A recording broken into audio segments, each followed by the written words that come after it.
നമസ്കാരം. വാർത്താരംഭം ആരംഭിക്കുകയാണ്. സംസ്ഥാനത്ത് കനത്ത മഴയാണ്. ഇതടക്കമുള്ള വാർത്തകളുണ്ട്. ആദ്യം തലക്കെട്ടുകളിലേക്ക്.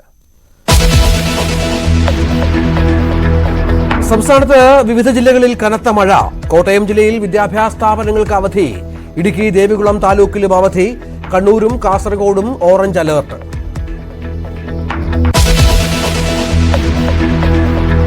ലോക്സഭയിൽ ഇന്ന് ആദ്യ ബല പരീക്ഷണം. സ്പീക്കർ തെരഞ്ഞെടുപ്പ് 11 മണിക്ക്. 293 MP-മാരുടെ പിന്തുണയുള്ള NDAയിലെ ഓം ബിർളയ്ക്ക് വിജയമുറപ്പ്. കൊടിക്കുന്നിൽ സുരേഷ് ഇന്ത്യ മുന്നണി സ്ഥാനാർത്ഥി.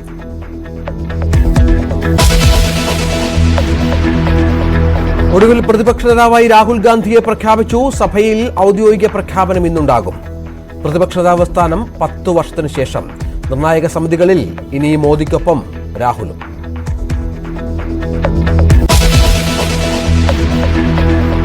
കെജ്രിവാളിന്റെ ഹർജി ഇന്ന് സുപ്രീം കോടതിയിൽ. വാദം കേൾക്കുക. ജാമ്യം സ്റ്റേ ചെയ്ത ഹൈക്കോടതി വിധിക്കെതിരായ ഹർജിയിൽ സുപ്രീം കോടതി തീർപ്പിന് മുൻപ് കെജ്രിവാളിനെ വീണ്ടും അറസ്റ്റ് ചെയ്യാനുള്ള നീക്കവുമായി CBI.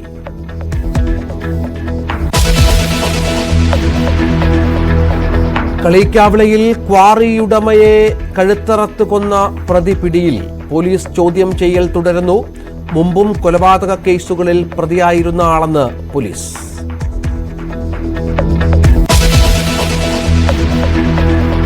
വിലക്കയറ്റം സഭയിൽ ഉന്നയിക്കാൻ പ്രതിപക്ഷം. നീറ്റ് പരീക്ഷാ ക്രമക്കേടിൽ സഭ ആശങ്ക അറിയിക്കും. സഭാ സമ്മേളനം ജൂലൈ 11 വരെയായി വെട്ടിച്ചുരുക്കും. പള്ളിത്തർക്കത്തിൽ ഓർത്തഡോക്സ് വിഭാഗത്തിന്റെ ഹർജി ഇന്ന് ഹൈക്കോടതിയിൽ. സുപ്രീം കോടതി ഉത്തരവ് നടപ്പാക്കണമെന്ന ആവശ്യം. പ്രതിഷേധവുമായി യാക്കോബായ വിഭാഗം.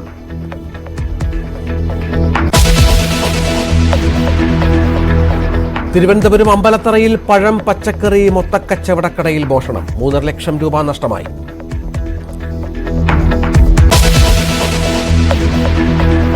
കോപ്പ അമേരിക്കയിൽ അർജന്റീന ക്വാർട്ടറിൽ ചിലയെ തോൽപ്പിച്ചത് 1 ഗോളിന്. ലൊത്താര മാർട്ടിനസ് വിജയ ഗോൾ നേടിയത് 88-ാം മിനിറ്റിൽ.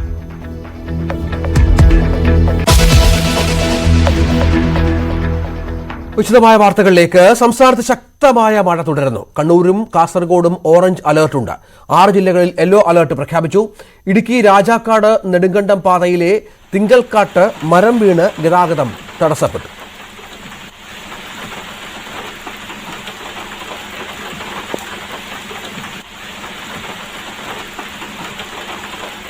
മണ്ണിടിച്ചിൽ സാഹചര്യം കണക്കിലെടുത്ത് മൂന്നാറിൽ ദുരിതാശ്വാസ ക്യാമ്പ് തുറന്നു.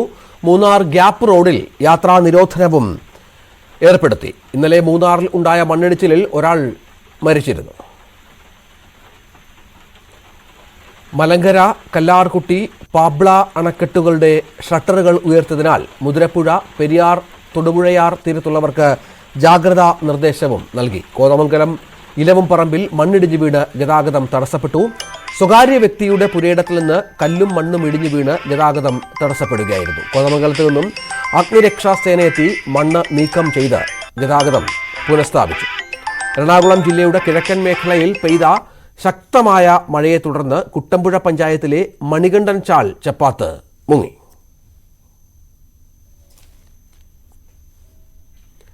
കോഴിക്കോട് ജില്ലയിൽ കുറ്റ്യാടി അടക്കമുള്ള മലയോര മേഖലകളിൽ ശക്തമായ മഴ തുടരുകയാണ് എന്നുള്ളതാണ് ഏറ്റവും പ്രധാനപ്പെട്ട കാര്യം. തൊട്ടിൽപ്പാലം പുഴയിൽ മലവെള്ളപ്പാച്ചിൽ അപകട ഭീഷണി ഉയർത്തുന്നുണ്ട്.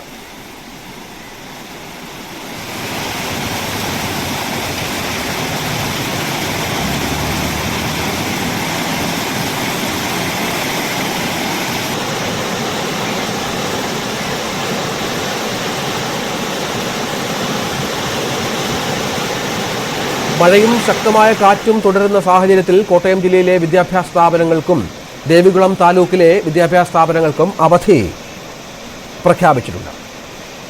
പ്രിൻസ് ജെയിംസും ആജ്ഞ രവീന്ദ്രനും വിവരങ്ങൾ പങ്കുവെക്കും. ആദ്യം പ്രിൻസിലേക്കാണ്. പ്രിൻസ്, ഇടുക്കിയിലാണെന്ന് തോന്നുന്നു സംസ്ഥാനത്ത് ഏറ്റവും ശക്തമായ മഴയും മഴക്കെടുതികളും ഒക്കെ രേഖപ്പെടുത്തുന്നത്. ദേവികുളത്ത് അവധിയുണ്ട്. എന്തൊക്കെയാണ് പൊതുവെയുള്ള സാഹചര്യം പ്രിൻസ്? തീർച്ചയായും ഹൈറേഞ്ചിലെ വിധവകളിൽ അതിശക്തമായ മഴയാണ് പെയ്തത്. ഇടുക്കിയിലെ എല്ലാ താലൂക്കുകളിലും വലിയ ശക്തമായ മഴ കഴിഞ്ഞ മണിക്കൂറിലെല്ലാം ലഭിച്ചു. കഴിഞ്ഞ ദിവസങ്ങളിലും ശക്തമായ മഴ പെയ്ത സാഹചര്യം ഉണ്ടായിരുന്നു. അതിന്റെ തുടർച്ചയാണ് ഇന്നും പുലർച്ചെയും നിൽക്കാതെ മഴ പെയ്യുന്ന സാഹചര്യമാണ് നിലവിലുള്ളത്. പാമ്പള, കല്ലാർകുട്ടി, മലങ്കര ഡാമുകളുടെ ഷട്ടറുകൾ ഉയർത്തി വെള്ളം പുറത്തേക്ക് ഒഴുകാൻ ആരംഭിച്ചിട്ടുണ്ട്. അതോടൊപ്പം തന്നെ മറ്റ് ചെറുകിട അണക്കെട്ടുകളായ ഇരട്ടയാറും കല്ലാറിലും പൊന്മുടിയിലുമൊക്കെ ജലനിരപ്പ് ഉയരുന്നൊരു സാഹചര്യമുണ്ട്. ഇടുക്കി, മുല്ലപ്പെരിയാർ അടക്കമുള്ള പ്രധാന അണക്കെട്ടുകളിലേക്ക് നീരൊഴുക്ക് ശക്തമായി വർദ്ധിച്ചിട്ടുണ്ട്. എല്ലാ പുഴകളിലുമൊക്കെ ശക്തമായ നീരൊഴുക്ക് വർദ്ധിച്ച ഒരു സാഹചര്യമുണ്ട്. മണിക്കൂറുകളായി മഴ തുടർച്ചയായി പെയ്യുന്ന അവസ്ഥയാണ് ഉള്ളത്. ഒപ്പം മണ്ണിടിച്ചിൽ ഭീതിയൊക്കെ നിലനിൽക്കുന്നു. കഴിഞ്ഞ ദിവസം മൂന്നാറിൽ മണ്ണിടിച്ചിൽ ഉണ്ടായി. ഒരു വീട് മുകളിലേക്ക് തിരിഞ്ഞു വീണ ഒരാൾ മരണപ്പെട്ട സാഹചര്യം ഉണ്ടായിരുന്നു. വീട്ടമ്മയായ മാല മരണപ്പെട്ട ഒരവസ്ഥയുണ്ടായിരുന്നു. അതോടൊപ്പം തന്നെ കോളനിയിലെ മണ്ണിടിച്ചിൽ സാഹചര്യം നിലനിൽക്കുന്നതിനാൽ MG കോളനിയിലുള്ള മുഴുവൻ ആളുകളെയും മൂന്നാറിലെ CSI വലയത്തോടനുബന്ധിച്ച് നടത്തിയിരിക്കുന്ന ക്യാമ്പിലേക്ക് മാറ്റി താമസിപ്പിച്ചിട്ടുണ്ട്. ഒപ്പം ഈ പ്രദേശത്തൊക്കെ ജാഗ്രതാ നിർദ്ദേശം പുറപ്പെടുവിക്കുകയും ആളുകളോട് സുരക്ഷിതരായിരിക്കണമെന്ന് നിർദ്ദേശം നൽകിയിട്ടുണ്ട്. മണ്ണിടിച്ചിൽ സാധ്യത നിലനിൽക്കുന്നതിനാൽ മൂന്നാർ ഗ്യാപ്പ് റോഡിലൂടെയുള്ള യാത്രയ്ക്കും നിരോധനം ഏർപ്പെടുത്തിയിരിക്കുന്നു. മറ്റു മേഖലകളിലൂടെയുള്ള ഈ മലയോര മേഖലയിലൂടെയുള്ള യാത്രകൾക്കും സുരക്ഷിതരായിരിക്കണമെന്നും ജാഗ്രത പാലിക്കണമെന്നും ഒക്കെ ജില്ലാ ഭരണകൂടം നിർദ്ദേശം നൽകിയിട്ടുണ്ട്. ഖനന പ്രവർത്തനങ്ങൾക്കും നിരോധനം ഏർപ്പെടുത്തിയിട്ടുണ്ട്. അപ്പം പല മേഖലകളിലും മരങ്ങൾ ഒടിഞ്ഞു വീഴുന്ന സാഹചര്യം കൂടി നിലവിലുണ്ട്. ഏതാനും മണിക്കൂറുകൾക്ക് മുൻപ് നെടുങ്കണ്ടം രാജാക്കാട് പാതയിലെ മലയാളം നിങ്ങൾക്കാട് സമീപം മരം ഒടിഞ്ഞു വീണ് ഗതാഗതം തടസ്സപ്പെട്ടിരുന്നു. പിന്നെ തുടർന്ന് നാട്ടുകാരും ഫയർഫോഴ്സും ഒക്കെ ചേർന്ന് മരം നീക്കം ചെയ്ത് ഗതാഗതം പുനഃസ്ഥാപിക്കാനുള്ള നടപടികൾ പുരോഗമിക്കുകയാണ്. ഒപ്പം കഴിഞ്ഞ രാത്രിയിലും ഒക്കെ വിവിധ മേഖലകളിൽ ഇങ്ങനെ മരം ഒടിഞ്ഞു വീണുള്ള തടസ്സം ഉണ്ടായിരിക്കുന്നു. അതോടൊപ്പം തന്നെ മണ്ണിടിച്ചിൽ സാധ്യത നിലനിൽക്കുന്ന ഒരവസ്ഥയാണ് ഇടുക്കിയിലുള്ളത്. ഈ മൂന്നാർ ഗ്യാപ്പ് റോഡിൽ യാത്രാ നിരോധനമുണ്ട്. വിവിധയിടങ്ങളിൽ മരങ്ങൾ കടപുഴകി വീഴുന്നുണ്ട്. ഒപ്പം ദുരിതാശ്വാസ ക്യാമ്പ് തുറന്നിട്ടുണ്ട്. അങ്ങനെ അടിയന്തരമായ സാഹചര്യങ്ങൾ നേരിടാനായി എന്തൊക്കെ ക്രമീകരണങ്ങൾ ജില്ലാ ഭരണകൂടം ഇതിനകം ഏർപ്പെടുത്തി കഴിഞ്ഞു പ്രിൻസ്? തീർച്ചയായും ജില്ലയിൽ ഏറ്റവും അധികം കഴിഞ്ഞ മഴക്കാലങ്ങളിലെല്ലാം അതിശക്തമായ മണ്ണിടിച്ചിൽ ഉണ്ടായ ഒരു പ്രദേശമാണ് ഗ്യാപ്പ് റോഡ്. അതുകൊണ്ട് തന്നെയാണ് ഇപ്പോൾ മുൻകൂട്ടി തന്നെ ഗ്യാപ്പ് റോഡിലുള്ള യാത്രയ്ക്ക് നിരോധനം ഏർപ്പെടുത്തിയിരിക്കുന്നത്. കഴിഞ്ഞ വർഷങ്ങളിലെല്ലാം മണ്ണിടിച്ചിലും ഉരുൾപൊട്ടലും ഒക്കെ ഈ ഗ്യാപ്പ് റോഡ് മേഖലയിൽ ഉണ്ടാവുകയും മാസങ്ങളോളം ഗതാഗതം തടസ്സപ്പെടുകയും അതോടൊപ്പം തന്നെ ആളുകൾക്ക് ജീവഹാനി സംഭവിക്കുന്ന സാഹചര്യം ഒക്കെ ഉണ്ടായിരുന്നു. ആ ഒരു അവസ്ഥ കൂടി കഴിച്ചുകൊണ്ടാണ് ഇത്തരത്തിൽ മുൻകരുതൽ സ്വീകരിച്ചിരിക്കുന്നത്. അതോടൊപ്പം വിവിധ മേഖലകളിൽ ഈ മരങ്ങൾ ഒടിഞ്ഞു വീഴുള്ള അപകടങ്ങളുള്ള സാധ്യതയുണ്ട്. അതൊക്കെ രാത്രികാല യാത്രാ നിരോധനമൊക്കെ വിവിധ മേഖലകളിൽ ഏർപ്പെടുത്തിയിട്ടുണ്ട്. കഴിഞ്ഞ ദിവസം രാത്രിയിലും നിർദ്ദേശം നൽകുകയും ജാഗ്രത പാലിക്കണമെന്ന് നിർദ്ദേശം നൽകിയിരുന്നു. മൂന്നാറിൽ ഇപ്പോൾ നിലവിൽ മൂന്നാറിൽ മാത്രമാണ് ക്യാമ്പ് ആരംഭിച്ചിരിക്കുന്നത്. ആവശ്യമെങ്കിൽ മറ്റ് മേഖലകളിലൊക്കെ ക്യാമ്പുകൾ ആരംഭിക്കാനുള്ള നടപടികളൊക്കെ റവന്യൂ വിഭാഗം സ്വീകരിച്ചു വരുന്നുണ്ട്. നിർദ്ദേശങ്ങൾ നൽകിയിട്ടുണ്ട്. DRF സംഘം ജില്ലയിൽ ക്യാമ്പ് ചെയ്യുന്നുണ്ട്. അതോടൊപ്പം തന്നെ ഫയർഫോഴ്സും ശക്തമാണ്. അടിയന്തര സാഹചര്യങ്ങൾ ഉണ്ടായാൽ നേരിടാനുള്ള ഒരുക്കങ്ങൾ പൂർത്തീകരിച്ചിട്ടുണ്ടെന്നാണ് ജില്ലാ ഭരണകൂടം വ്യക്തമാക്കുന്നത്.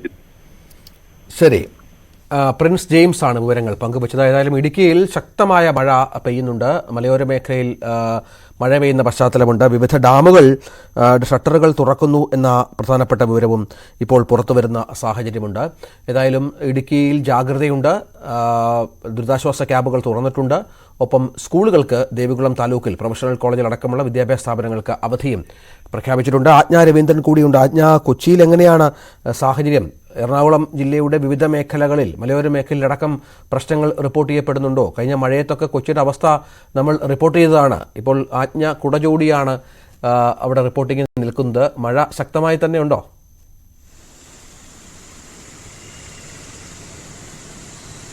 രഞ്ജിത്ത്, ഈ നഗരഭാഗങ്ങളിൽ വലിയ മഴയുണ്ട്. രാവിലെ മുതൽ നിർത്താതെ പെയ്യുന്ന മഴയാണ്. പക്ഷേ അത് ഒരു ചാറൽ മഴ മാത്രമായിട്ട് ഇപ്പോൾ മാറിയിട്ടുണ്ട്. പക്ഷേ ഒരു ശക്തമായ മഴയൊന്നും കൊച്ചിയുടെ നഗരഭാഗങ്ങളിലില്ല. പക്ഷേ മലയോര പ്രദേശങ്ങളിൽ അങ്ങനെയല്ല.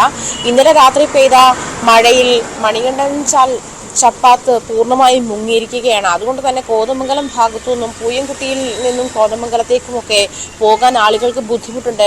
ഒരു 2017 മുതൽ അവിടുത്തെ ഒരു അവസ്ഥ അതുതന്നെയാണ്. കാരണം വലിയൊരു മഴ പെയ്തു കഴിഞ്ഞാൽ ഈ ചപ്പാത്ത് മുങ്ങുകയും ആളുകൾക്ക് അങ്ങോട്ടും ഇങ്ങോട്ടും പോകാൻ പറ്റാത്ത സാഹചര്യമാവുകയും പ്ലാവലയിലാണെങ്കിൽ ഈ ജങ്കാർ സർവീസ് കൊണ്ടുപോകാൻ പറ്റാത്തത്ര ശക്തമായ ഒഴുക്കുണ്ടാവുകയും ചെയ്യുന്നൊരു സാഹചര്യമുണ്ട്. അതുകൊണ്ട് തന്നെ ആളുകളെ വഞ്ചി ഇറക്കി അപ്പുറത്തോട്ടും ഇപ്പുറത്തോട്ടും ഇറക്കാനുള്ള ഒരു ശ്രമങ്ങളൊക്കെ നടക്കുന്നുണ്ട്. പക്ഷേ അത് എത്രത്തോളം വിജയകരമാകും, എന്തെങ്കിലും അപകടം സംഭവിച്ചാൽ രക്ഷാപ്രവർത്തനം എങ്ങനെ ഊർജിതമാക്കാൻ കഴിയും എന്നുള്ള ആശങ്കയൊക്കെ ഉണ്ട്. പക്ഷേ ഈ ഒരു ആവശ്യം, ഈ ചപ്പാത്ത് പുതുക്കി പണിയണം, അതല്ല പുതിയ പാലം പണിയണം, പുതിയ പാലം പണിയണം, അതല്ലെങ്കിൽ ചപ്പാത്തിൻ്റെ ഉയരം കൂട്ടണം എന്ന എന്ന ആവശ്യം ആയിട്ട് കോതമംഗലത്തുകാർ ഈ ആവശ്യം ഉന്നയിക്കാൻ തുടങ്ങിയിട്ട് ഒരുപാട് കാലമായി.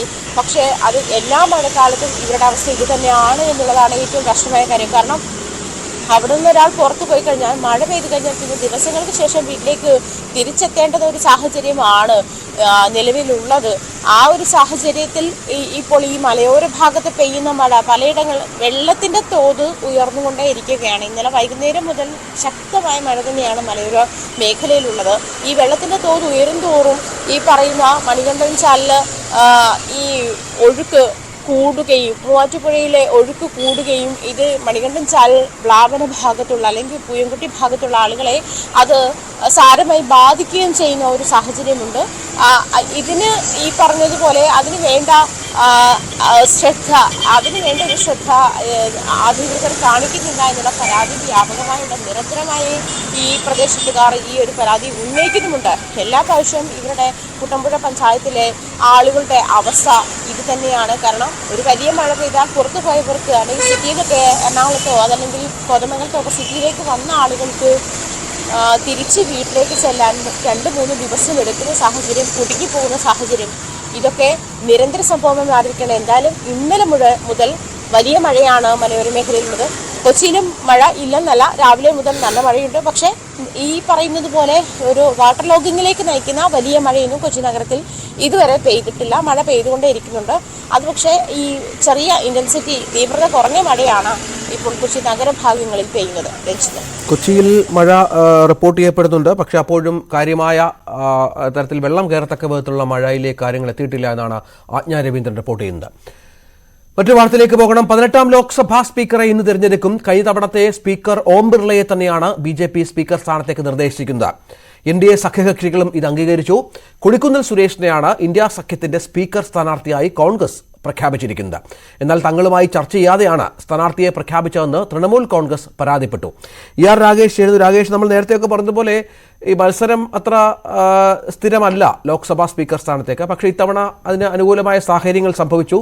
ഒടുവിൽ മത്സരത്തിലേക്ക് കാര്യങ്ങൾ പോയി. മറ്റെന്തൊക്കെയാണ് പ്രത്യേകതകൾ ഈ സ്പീക്കർ മത്സരത്തിന്റെ?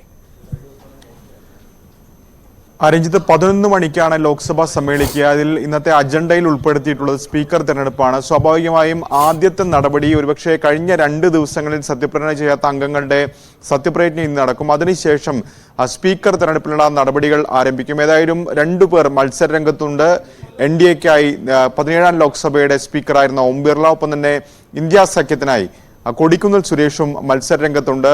നേരത്തെ ഡെപ്യൂട്ടി സ്പീക്കർ സ്ഥാനത്തിൽ സമവായം എത്താത്തതിനെ തുടർന്നാണ് ഏതായാലും ഇന്ത്യ സഖ്യം മത്സര രംഗത്തേക്ക് വരുന്നത്. തുടർന്ന് ഈ അവസാന നിമിഷത്തിലാണ് കൊടിക്കുന്നിൽ സുരേഷിന്റെ പേര് നിർദ്ദേശിച്ചുള്ള പ്രമേയം സമർപ്പിക്കുകയും ചെയ്തത്. ഏതായാലും ഇന്ന് സഭയിൽ പ്രധാനമന്ത്രി നരേന്ദ്രമോദി ഓം ബിർളയുടെ പേര് നിർദ്ദേശിക്കും. അത്തരമൊരു പ്രമേയം പ്രധാനമന്ത്രി മുന്നോട്ട് വയ്ക്കും. രാജ്നാഥ് സിംഗ് അതിനെ പിന്തുണയ്ക്കും എന്നാണ് ഇപ്പോൾ NDA വൃത്തങ്ങൾ വ്യക്തമാക്കിയിട്ടുള്ളത്. ഏതായാലും NDA കക്ഷി നേതാക്കളുടെ യോഗം ഇപ്പോൾ ചേരുകയാണ്.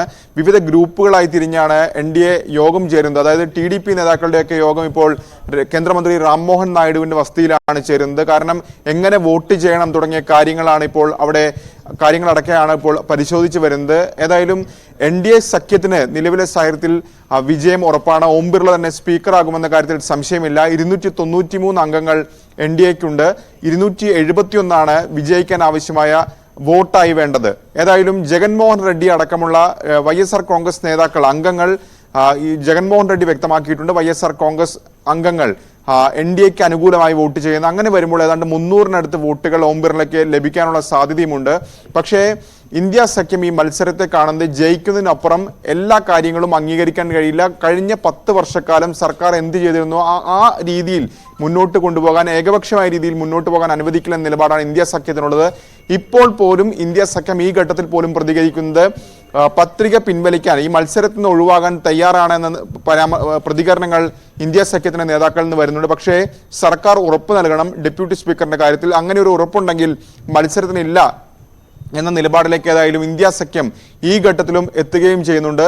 ഏതായാലും തൃണമൂൽ കോൺഗ്രസ് നേരത്തെ ചില അതൃപ്തി കഴിഞ്ഞ ദിവസങ്ങൾ പരസ്യമാക്കിയിരുന്നു. അതായത് അവരോട് കൂടിയാലോചിക്കാതെയാണ് കൊടിക്കുന്നിൽ സുരേഷിന്റെ പത്രിക നൽകിയത് എന്നാണ്.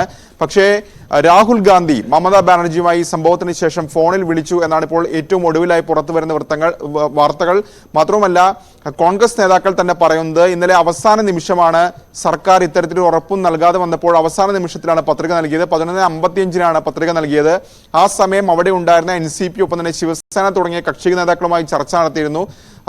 തൃണമൂൽ നേതാക്കൾ ആ സമയത്ത് യോഗത്തിലായതുകൊണ്ടാണ് അവരുമായി കൂടിയാലോചിക്കാൻ കഴിയാതെ പോയത് എന്ന പ്രതികരണമാണ് കോൺഗ്രസ് നേതാക്കളുടെ ഭാഗത്തുനിന്നുണ്ടായത്. ഏതായാലും തൃണമൂൽ കോൺഗ്രസും ഈ വോട്ടെടുപ്പിൽ ഇന്ത്യ സഖ്യത്തിന് കൊടിക്കുൻ സുരേഷിന് അനുകൂലമായി വോട്ട് ചെയ്യും. രാഹുൽ ഗാന്ധി മമതാ ബാനർജിയുമായി സംസാരിച്ചു എന്നാണ് ഇപ്പോൾ ഏറ്റവും ഒടുവിലായി പുറത്തു വരുന്ന വാർത്ത.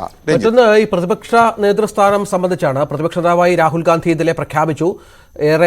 നേരത്തെ പറഞ്ഞ പോലെ KC വേണുഗോപാൽ പ്രഖ്യാപനം നടത്തി. നാളത്തെ അഭ്യൂഹങ്ങൾക്ക് ശേഷമാണ് ഈ സ്ഥാനത്തേക്ക് എത്തിയത്. ഇനി പ്രധാന തീരുമാനങ്ങൾ, നയപരമായ തീരുമാനങ്ങൾ സർക്കാരുമായി ബന്ധപ്പെട്ടെടുക്കുന്ന സമിതികളിൽ രാഹുൽ ഗാന്ധിയും അംഗമായിരിക്കും. അത് വലിയൊരു ചേഞ്ചാണ് സംഭവിക്കാൻ പോകുന്നത്. 10 വർഷമായി എതിരാളികളില്ലാതെ ഭരിച്ചിരുന്ന BJPക്ക്, നരേന്ദ്രമോദിക്കൊക്കെ ചോദ്യം ചെയ്യാൻ ഒരാൾ വരികയാണ്. ആ തരത്തിൽ കാണണ്ടേ ഈ ഒരു നീക്കത്തെ?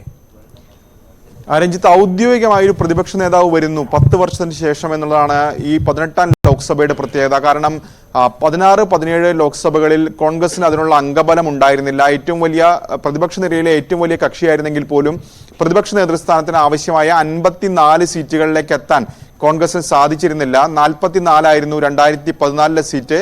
2019 അത് 52 ഉയർന്നെങ്കിൽ പോലും അപ്പോൾ പോലും 10% എന്ന നിലയിലേക്ക് എത്താൻ കോൺഗ്രസിന് കഴിഞ്ഞില്ല. പക്ഷേ ഇത്തവണ അതല്ല സാഹചര്യം. 99 സീറ്റുകൾ കോൺഗ്രസിന് തനിച്ചുണ്ട്. ഈ ഒരു സാഹചര്യത്തിലാണ് ഏതായാലും സോണിയാഗാന്ധി ഇന്നലെ തന്നെ പ്രോട്ടം സ്പീക്കർക്ക് രാഹുൽ ഗാന്ധി ആയിരിക്കും പ്രതിപക്ഷ നേതാവ് എന്ന് വ്യക്തമാക്കിക്കൊണ്ട് ഒരു കത്ത് നൽകിയിട്ടുള്ളത്. സ്വാഭാവികമായും ഔദ്യോഗിക പ്രതിപക്ഷ നേതൃസ്ഥാനത്തേക്ക് രാഹുൽ ഗാന്ധി വരുന്നു. വലിയ ചുമതലകളിലേക്ക് രാഹുൽ ഗാന്ധി വരുന്നു എന്ന പ്രത്യേകതയുണ്ട്. നേരത്തെ കോൺഗ്രസിന്റെ പ്രവർത്തക സമിതി യോഗത്തിലൊക്കെ തന്നെ ഈ ആവശ്യം ഉയർന്നതാണ്. രാഹുൽ ഗാന്ധി പ്രതിപക്ഷ നേതൃസ്ഥാനം ഏറ്റെടുക്കണമെന്നുള്ളത്. ഏതായാലും ഇപ്പോൾ അക്കാര്യത്തിൽ ഔദ്യോഗിക തീരുമാനം കൂടി വരികയാണ്. ഏതായാലും രാഹുൽ ഗാന്ധി പ്രതിപക്ഷ നേതൃസ്ഥാനത്തേക്ക് അല്ലെങ്കിൽ രാഹുലിനെ പ്രതിപക്ഷ നേതാവായി നിയമിച്ചുകൊണ്ട് കോൺഗ്രസിന്റെ തീരുമാനം വന്നതിന് ശേഷം ചേരുന്ന ആദ്യ സഭ ദിനമാണ് ഇന്ന്. പ്രത്യേകത കൂടിയുണ്ട്. ആ ദിവസം തന്നെയാണ് വോട്ടെടുപ്പ് നടക്കുന്നത്. ഏതായാലും ഒരുപക്ഷെ നാടകീയ രംഗങ്ങൾക്ക് ഏതായാലും ഇന്ന് സ്പീക്കർ തെരഞ്ഞെടുപ്പ് വേദിയാകാനുള്ള സാധ്യതയും തള്ളിക്കളയാൻ കഴിയില്ല. രഞ്ജിത്ത്, ER രാഗേഷാണ് വിവരങ്ങൾ പങ്കുവച്ചത്. തുടരുക രാഗേഷ്. മറ്റൊരു പ്രധാന വാർത്ത ഡൽഹിയിൽ നിന്ന് വരുന്നത് ഈ മദ്യനയ കേസുമായി ബന്ധപ്പെട്ട അരവിന്ദ് കെജ്രിവാളിന്റെ അറസ്റ്റിലാക്കാനുള്ള നീക്കം തുടങ്ങി CBI എന്നുള്ളതാണ്. ഇന്നലെ ജയിലിലെത്തി CBI കെജ്രിവാളിനെ ചോദ്യം ചെയ്തിരുന്നു എന്ന വിവരം പുറത്തു വന്നിരുന്നു. ഇന്നലെ അറസ്റ്റ് ഉണ്ടായില്ല എന്നത് കൃത്യമാണ്. വിചാരണ കോടതി നൽകിയ ജാമ്യം ഹൈക്കോടതി താൽക്കാലികമായി സ്റ്റേ ചെയ്തതിനെതിരെ കെജ്രിവാൾ നൽകിയ ഹർജി സുപ്രീം കോടതി ഇന്ന് പരിഗണിക്കുന്നുണ്ട്. രാഗേഷ്, കെജ്രിവാളിന് നിർണായകമാണ് ഇന്നല്ലേ രണ്ടു തരത്തിലും? രഞ്ജിത്ത്, കെജ്രിവാളിനെ മദ്യനയ കേസിൽ ആദ്യം ചോദ്യം ചെയ്തത് CBI ആയിരുന്നു. പക്ഷേ കെജ്രിവാളിനെ പിന്നീട് തുടർച്ചയായി ചോദ്യം ചെയ്യാൻ വിളിപ്പിച്ചതും കെജ്രിവാൾ ഹാജരാകാതിരുന്നതും ED നൽകിയ നോട്ടീസിലാണ്. അറസ്റ്റ് ഉണ്ടായതും ED കേസിലാണ്. പക്ഷേ ED കേസ് ഇന്ന് സുപ്രീം കോടതിയിൽ വരാനിരിക്കെയാണ് CBI കൂടി ഇപ്പോൾ രംഗത്തിറങ്ങിയിരിക്കുന്നത്. അതായത് നേരത്തെ റോസ് അവന്യൂ കോടതി കെജ്രിവാളിന് EDയുടെ വാദങ്ങളെല്ലാം തന്നെ തള്ളിക്കൊണ്ട് കഴിഞ്ഞ 20-ാം തീയതി ജാമ്യം നൽകിയിരുന്നു. 21-ാം തീയതി കെജ്രിവാൾ ജയിലിൽ നിന്ന് പുറത്തിറങ്ങേണ്ടതായിരുന്നു. അന്ന് ഉച്ചയ്ക്കാണ് ഡൽഹി ഹൈക്കോടതി രാവിലെ തന്നെ ED ഹൈക്കോടതിയിൽ പോവുകയും ഹർജി സമർപ്പിക്കുകയും ചെയ്തിരുന്നു. ഇതിൽ വാദം കേട്ട് അപ്പീലിൽ വാദം കേട്ട് താൽക്കാലികമായി സ്റ്റേ അനുവദിക്കുകയായിരുന്നു ഹൈക്കോടതി. ഇന്നലെ അതിൽ വിധി വന്നു. പക്ഷേ കെജ്രിവാളിന് അനുകൂലമായിരുന്നില്ല. പകരം കെജ്രിവാളിനെ ജയിലിൽ തന്നെ തുടരാനായിരുന്നു ഹൈക്കോടതിയുടെ വിധി. ഏതായാലും ഈ താൽക്കാലികമായി സ്റ്റേ അനുവദിച്ച നടപടിക്കെതിരെ കെജ്രിവാൾ നേരത്തെ തന്നെ സുപ്രീം കോടതിയിൽ പോയതാണ്. അന്ന് സുപ്രീം കോടതി ഹൈക്കോടതിയുടെ നടപടിയെ ചോദ്യം ചെയ്തുകൊണ്ട് രംഗത്ത് വരുന്നു. ഹൈക്കോടതിയുടെ അന്തിമ വിധി വന്ന ശേഷം പരിഗണിക്കാനായി ഹർജി മാറ്റിവെക്കുകയായിരുന്നു. ആ ദിനം ഇന്നാണ്. അപ്പോൾ ഇന്ന് ഒരുപക്ഷെ കെജ്രിവാളിന് അനുകൂലമായ തീരുമാനം സുപ്രീം കോടതിയിൽ നിന്ന് ഉണ്ടാകാനുള്ള സാധ്യതയുണ്ട്. ആ ഒരു ഘട്ടത്തിൽ തന്നെയാണ് ഇപ്പോൾ CBIയും രംഗത്ത് വന്നിരിക്കുന്നത്. ഇന്നലെ തിഹാർ ജയിലിലെത്തി കെജ്രിവാളിനെ CBI സംഘം ചോദ്യം ചെയ്തിരുന്നു. സ്വാഭാവികമായും അറസ്റ്റ് അടക്കമുള്ള നടപടികളിലേക്ക് CBI കടക്കാനാണ് സാധ്യത. ഏതായാലും ആം ആദ്മി പാർട്ടി ഇപ്പോൾ രംഗത്ത് വന്നിരിക്കുന്നത് അന്വേഷണ ഏജൻസികളെ ഉപയോഗിച്ച് വേട്ടയാടുന്നു. 100% ജാമ്യം ലഭിക്കുമെന്ന് ഉറപ്പ് ഉള്ളത് കൊണ്ടാണ് ഇപ്പോൾ CBI രംഗത്തിറക്കിയിരിക്കുന്നതെന്നാണ് വാദം. ഇനിയിപ്പോൾ ഇന്നത്തെ 2 കാര്യങ്ങളാണ് നിർണായകമാകുന്നത്. ഒന്ന്, CBIയുടെ അടുത്ത നീക്കമെന്ത്, അറസ്റ്റ് അടക്കമുള്ള നടപടികളിലേക്ക് CBI കടക്കുമോ? രണ്ടാമതായി സുപ്രീം കോടതി എന്ത് നിലപാട് സ്വീകരിക്കുന്നതെന്നാണ്. ഏതായാലും കേസ് ഇന്ന് രാവിലെ തന്നെ പരിഗണനയ്ക്ക് വരുന്നുണ്ട്. ഒരുപക്ഷെ കെജ്രിവാളിനെ സംബന്ധിച്ച് നിർണായകമായ ദിനം തന്നെയാണ് ഇന്ന് വരാൻ പോകുന്ന കോടതി വിധിയും ഒപ്പം തന്നെ CBIയുടെ നീക്കവും. ഇടവേളയ്ക്ക് ശേഷം കൂടുതൽ വാർത്തകളുമായി തിരിച്ചെത്താം. കളിക്കവിളയിൽ ക്വാറി ഉടമയെ കഴുത്തറുത്ത് കൊന്ന കേസിൽ പ്രതി പിടിയിൽ. തിരുവനന്തപുരം നേമം മലയം സ്വദേശിയാണ് പിടിയിലായത്. ഇയാൾ മറ്റൊരു കേസിലും പ്രതിയാണ് എന്നാണ് വിവരം. വി വിനോദ് വിവരങ്ങൾ പങ്കുവെക്കുന്നു. വിനോദ്, പ്രതിയെ സംബന്ധിച്ച സൂചനകളിലേക്ക് നമുക്ക് ആദ്യം ഒന്ന് പോകാം. ഇയാൾ ഇന്നലെ തന്നെ കസ്റ്റഡിയിലായിരുന്നു എന്നാണ് നമുക്ക് ലഭിക്കുന്ന വിവരം. എങ്ങനെയാണ് ഇയാൾ ഇതുമായി ബന്ധപ്പെടുന്നത്? രഞ്ജിത്ത്, മലയം സ്വദേശിയാണ് ഇപ്പോൾ കളിക്കവിള പോലീസിന്റെ കസ്റ്റഡിയിലുള്ളത്. തമിഴ്നാട് പോലീസാണ് ഇയാളെ പിടികൂടിയത്. പ്രതി ആണോ, കുറ്റം ചെയ്ത് ഇയാളാണോ എന്ന കാര്യം സ്ഥിരീകരിച്ചിട്ടില്ല. രഹസ്യ കേന്ദ്രത്തിൽ തമിഴ്നാട് പോലീസ് ചോദ്യം ചെയ്യുകയാണ്. കൊല്ലപ്പെട്ട ദീപുവുമായി അടുപ്പമുണ്ടായിരുന്നു എന്ന ചില വിവരങ്ങൾ പുറത്തു വരുന്നുണ്ട്. മൂക്കുന്നി മലയിൽ ദീപുവിന് നേരത്തെ ക്വാറി ഉണ്ടായിരുന്നു. ഈ ക്വാറിയുമായി ബന്ധപ്പെട്ട വാഹനങ്ങൾ വാങ്ങുക, അതിന്റെ വിൽപ്പന, അതോടൊപ്പം തന്നെ പഴയ വാഹനങ്ങൾ വാങ്ങി പുതുക്കി വിൽപ്പന, ഇത്തരം കാര്യങ്ങളൊക്കെയും ദീപുവിനുണ്ടായിരുന്നു. ഇപ്പോൾ പിടിയിലായിട്ടുള്ള ആൾ ഈ മൂക്കുന്നി മലയിലെ ക്വാറിയുമായി ബന്ധപ്പെട്ട് ഉണ്ടായിരുന്ന ആളാണ്. ഗുണ്ടാ സംഘത്തിൽ ഉൾപ്പെട്ടിരുന്ന ആളാണ്. നേരത്തെ തന്നെ 2 കൊലപാതക കേസുകളിൽ പ്രതിയായ ആളാണ് എന്ന സൂചനകൾ പുറത്തു വരുന്നുണ്ട്. ദീപുവിന്റെ വീട്ടുകാർ നൽകിയ മൊഴി അനുസരിച്ച് ദീപുവിൽ നിന്ന് പണം ആവശ്യപ്പെട്ടിരുന്നു. ആദ്യം 10 ലക്ഷം രൂപയും പിന്നീട് 50 ലക്ഷം രൂപയും ആവശ്യപ്പെട്ടിരുന്നതായ വിവരമുണ്ടായിരുന്നു. ഈ പണം ചോദിച്ചവരെ സംബന്ധിച്ച വിവരങ്ങൾ പോലീസിന് ലഭിച്ചു. ഇതിന്റെ അടിസ്ഥാനത്തിലാണ് ആ വഴിക്കുള്ള അന്വേഷണങ്ങൾ നടത്തിയത്. CCTV ദൃശ്യങ്ങൾ, ദീപു കൊല്ലപ്പെട്ട കാറിനുള്ളിൽ നിന്ന് ഒരാൾ പുറത്തേക്ക് പോകുന്ന CCTV ദൃശ്യങ്ങൾ പുറത്തു വന്നിരുന്നു. ഇതിൽ കാലിൽ ചെറിയ മുടന്തുള്ള ആളാണ് ഇങ്ങനെ ബാഗുമായി നടന്നു പോകുന്നതെന്ന് ഒരു സൂചന ലഭിച്ചു. കയ്യിൽ ബാഗ് ഉണ്ടായിരുന്നു. ഇത് ദീപു ഈ വാഹനം വാങ്ങുന്നതിന് വേണ്ടി കൊണ്ടുപോയ 10 ലക്ഷം രൂപയായിരുന്നു. ഈ തുകയുമായി കടന്നു കളയുന്നതാണ് CCTV ദൃശ്യങ്ങളിൽ വ്യക്തമായത്. ഇത് കേന്ദ്രീകരിച്ചുള്ള അന്വേഷണത്തിലാണ് ഇപ്പോൾ ഒരാൾ പിടിയിലായിട്ടുള്ളത്. തിരുവനന്തപുരം സ്വദേശിയായ ഒരാളെ കഴിഞ്ഞ ദിവസം ചോദ്യം ചെയ്തെങ്കിലും ഇയാൾക്ക് ഇതുമായി കാര്യമായ ബന്ധമില്ല എന്ന ഒരു കണ്ടെത്തലിലേക്ക് പോയി. എന്നാലും പൂർണ്ണമായും ഇയാളെയും ഒഴിവാക്കിയിട്ടില്ല. പക്ഷേ പ്രധാന പ്രതി എന്ന് സംശയിക്കുന്ന ഒരാളാണ് ഇപ്പോൾ തമിഴ്നാട് പോലീസിന്റെ കസ്റ്റഡിയിലുള്ളതെന്ന് കരുതുന്നു. രഞ്ജിത്ത്, ഈ കൊലപാതകത്തിൽ ഈ പണവുമായി ബന്ധപ്പെട്ട തർക്കമാണ് എന്നുള്ളത് തന്നെയാണ് നമുക്ക് ലഭിക്കുന്ന സൂചനകൾ. 10 ലക്ഷം രൂപ ദീപുവിന്റെ കൈവശം ഉണ്ടായിരുന്നു. കൂടുതൽ പണം ഉണ്ടാകാനുള്ള സാധ്യതകൾ, ഒപ്പം എങ്ങനെ ഈ കൊലപാതകത്തിലേക്ക് എത്തിച്ചു, മുൻകൂട്ടിയുള്ള തീരുമാനപ്രകാരമായിരുന്നോ ഈ നടപടികൾ? ഇത്തരം കാര്യങ്ങൾ എന്തെങ്കിലും വ്യക്തത വന്നിട്ടുണ്ടോ വിനോദ്? മൂക്കുന്നി മലയിലെ ക്വാറി അത് ദീപുവിന്റെ നിയന്ത്രണത്തിലായിരുന്നു. ദീപു അവിടെ നിരവധി ക്വാറികളുണ്ട്. അതിൽ ഒരു ക്വാറി ദീപു നേരത്തെ നടത്തിയിരുന്നു. ഈ ക്വാറിയുമായി ബന്ധപ്പെട്ട് അവിടെ ഇടപെടുന്നത് ഗുണ്ടാ സംഘങ്ങളാണ്. പലപ്പോഴും അവിടെ നിന്ന് അക്രമത്തിന്റെ വാർത്തകളൊക്കെ നേരത്തെ വന്നിട്ടുള്ളതാണ്. പരിസ്ഥിതി പ്രശ്നങ്ങൾ വരുമ്പോൾ നാട്ടുകാരെ ഭീഷണിപ്പെടുത്തുന്നത് ഗുണ്ടകളാണ് എന്ന തരത്തിലുള്ള പരാതികൾ, അവർക്കെതിരെ കാര്യമായ നടപടി ഉണ്ടാകുന്നില്ല എന്നുള്ള ആക്ഷേപങ്ങൾ, ആ നിലയ്ക്ക് പ്രവർത്തിച്ചിരുന്ന ഒരാളെയാണ് ഇപ്പോൾ തമിഴ്നാട് പോലീസ് പിടികൂടിയിരിക്കുന്നത്. നേരത്തെ തന്നെ ദീപുവിൽ നിന്ന് പണം ആവശ്യപ്പെട്ടതായി വീട്ടുകാർ പറയുന്നു. 10 ലക്ഷം രൂപ ആദ്യവും പിന്നീട് 50 ലക്ഷം രൂപയും ആവശ്യപ്പെട്ടു എന്നാണ് പറയുന്നത്. കഴുത്തറത്ത നിലയിലാണ് തമിഴ്നാട് കേരള അതിർത്തിയിൽ ദീപുവിന്റെ വാഹനത്തിൽ ദീപുവിന്റെ മൃതദേഹം കണ്ടെത്തുന്നത്. അതിനുശേഷം വാഹനത്തിൽ നിന്ന് ഒരാൾ ഇറങ്ങിപ്പോകുന്നതിന്റെ CCTV ദൃശ്യങ്ങൾ ലഭിച്ചിരുന്നു. ഇയാളാണ് കൊലയാളി എന്നതാണ് സംശയം. നടന്നു പോകുമ്പോൾ കാലിന് ചെറിയ മുടന്തുണ്ട്. ഈ പിടിയിലായ ആൾ ഇപ്പോൾ ആക്രി വ്യവസായം നടത്തുകയാണ്. ആക്രി കച്ചവടം, അത് ചെറിയ രീതിയിലല്ല, വിപുലമായ രീതിയിൽ ആക്രി വ്യാപാരം നടത്തുകയാണ്. നേരത്തെ ഗുണ്ടാ ബന്ധമുണ്ടായിരുന്ന ആളാണ്. 2 കൊലക്കേസുകളിൽ ഉൾപ്പെട്ടിട്ടുള്ള ആളാണ്. ഇയാളെ കേന്ദ്രീകരിച്ചുള്ള അന്വേഷണമാണ് ഇപ്പോൾ നടക്കുന്നത്. രഞ്ജിത്ത്, ഏതായാലും പ്രതി ഏതാണ്ട് പോലീസിന്റെ വലയിലാണ്. ഇയാൾ തന്നെയാണ് ഈ കൊലപാതകത്തിന് പിന്നിലെന്ന് തന്നെയുള്ള സൂചനകളാണ് ഇപ്പോൾ പോലീസിന് ലഭിച്ചിരിക്കുന്നത് എന്നുള്ളതാണ്. ചോദ്യം ചെയ്യൽ പുരോഗമിക്കുകയാണ്. വി വിനോദാണ് വിവരങ്ങൾ പങ്കുവച്ചത്.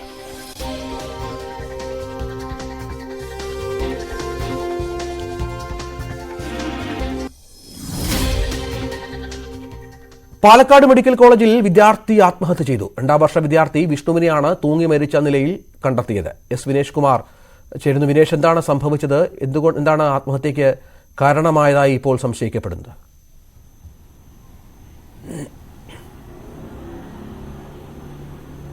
രഞ്ജിത്ത്, ഇന്നലെ അർദ്ധരാത്രിയാണ് പാലക്കാട് മെഡിക്കൽ കോളേജിലെ MBBS 2ാം വർഷ വിദ്യാർത്ഥിയായ വിഷ്ണുവിനെ തൂങ്ങി മരിച്ച നിലയിൽ സഹപാഠികൾ കാണുന്നത്. സഹപാഠികൾ പുറത്തിറങ്ങി തിരിച്ചു കയറുമ്പോഴാണ് ഇങ്ങനെ ഇയാളെ തൂങ്ങി മരിച്ച നിലയിൽ കണ്ടെത്തിയിട്ടുള്ളത്. ഇയാൾ എന്തോ മനോവിഷമം നേരിട്ടതായാണ് പറയുന്നത്. എന്താണ് എന്നുള്ള കാര്യത്തിൽ ഇപ്പോഴും പോലീസ് അതിന് വിശദമായ സഹപാഠികളുടെ ഉൾപ്പെടെ മൊഴി ശേഖരിച്ചു വരുന്നതേയുള്ളൂ.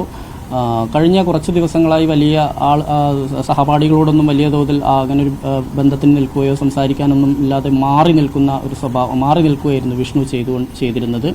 എന്തായാലും അതിന് പിന്നാലെയാണ് ഇപ്പോൾ മരണം ഉണ്ടായിട്ടുള്ളത്. ആത്മഹത്യ ചെയ്ത നിലയിൽ അർദ്ധരാത്രിയിൽ കണ്ടെത്തുകയാണ് ഉണ്ടായത്. എന്താണ് കാരണം എന്നുള്ളതിന് വ്യക്തമല്ല. കാരണം ഇത് സംബന്ധിച്ചുള്ള പോലീസിന്റെ, കാരണം ഇന്നലെ അർദ്ധരാത്രി ആയതുകൊണ്ട് തന്നെ സഹപാഠികളെ ഉൾപ്പെടെ ഇന്നും ഉച്ചയോടുകൂടി മൊഴിയെടുക്കാൻ തന്നെയാണ് പോലീസിന്റെ തീരുമാനം. എന്താണ് മനോവിഷമം എന്നുള്ള കാര്യത്തിൽ സുഹൃത്തുക്കൾക്കും വലിയ ധാരണയില്ല. അടുത്ത സുഹൃത്തുക്കളുമായി പോലീസ് ഇപ്പോൾ സംസാരിക്കുന്നുണ്ട്.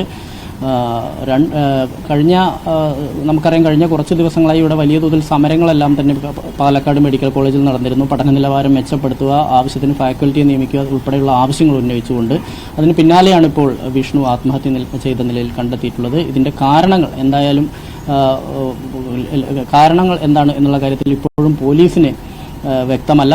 ലഭിക്കുന്ന വിവരമനുസരിച്ചാണെങ്കിൽ ഒരു പ്രാഥമിക നിഗമനം അനുസരിച്ച് ഇയാൾക്ക് എന്തോ തരത്തിലുള്ള മനോവിഷമം ഉണ്ടായിട്ടുണ്ട്. അതിന്റെ കാരണമാണ് കണ്ടെത്തേണ്ടത്. എന്തായാലും നമുക്ക് അല്പസമയത്തിനകം തന്നെ ഇതിന്റെ കാരണം വ്യക്തമാവുമെന്നാണ് ലഭിക്കുന്ന വിവരം. രഞ്ജിത്ത്. വിനേഷ് കുമാറാണ് വിവരങ്ങൾ പങ്കുവച്ചത്. തിരുവനന്തപുരം അമ്പലത്തറയിൽ പഴം പച്ചക്കറി ഹോൾസെയിൽ കടയിൽ മോഷണം. SN വെജിറ്റബിൾസ് എന്ന കടയിലാണ് മോഷണമുണ്ടായത്. 3,60,000 രൂപ നഷ്ടമായതായാണ് പരാതി.